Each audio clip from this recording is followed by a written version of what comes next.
In inhibitor genes, considering the example of the feather color in birds, that is the breed of white leghorn and white plymouth rock, it is called dominant and recessive interaction because it is an interaction happening between the dominant allele of one gene and the recessive allele of another gene. So to understand this, again we are going to consider two genes over here, say gene A, or let us call this as gene I, because it's considered to be an inhibitory gene because it will make sure that there is no formation of feather color. And then I'm going to consider the second one as gene C for color. Okay, so gene I and gene C, and then I'm going to consider the phenotype of feather color. So listen carefully. In the first case, what happens is I'm always been writing the cases in the first column. So in the first case, what happens is there is at least one copy of dominant I. That is, dominant I is occurring in homozygous condition or it is occurring in heterozygous condition. That means we have at least one copy of dominant I.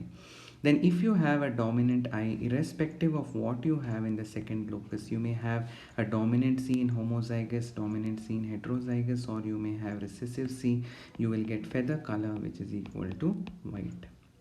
That means capital I is not allowing the expression of the feather color, or you can say that this dominant I is suppressing or is masking the phenotypic expression of the color gene. The color gene happens to be the gene C, and as a result the color of the feather becomes equal to white.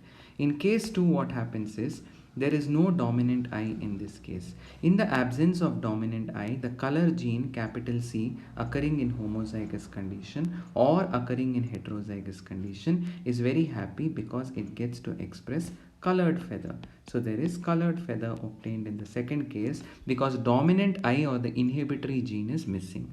In the third case, what happens is the dominant I or the inhibitory gene is missing, but again dominant C is also missing over here. So you have the gene C occurring in homozygous recessive condition, and surprisingly you will get a white feather because there is no formation of color.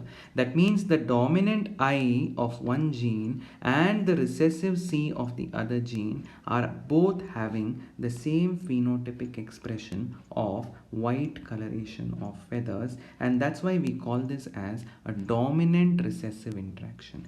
Dominant refers to dominant I of gene I, and recessive refers to gene C occurring in homozygous recessive condition. In both the cases, independent cases, in case 1 there is occurrence of a dominant I, in case 3 there is occurrence of a double recessive or homozygous recessive small c. So when either of these cases occur, the phenotype will be the same, that is white color, and only for you to get a colored feather there should be no dominant I and there should be at least one copy of dominant C. You can think of dominant C as a color gene, and this gene is what is responsible for formation of the colored feather.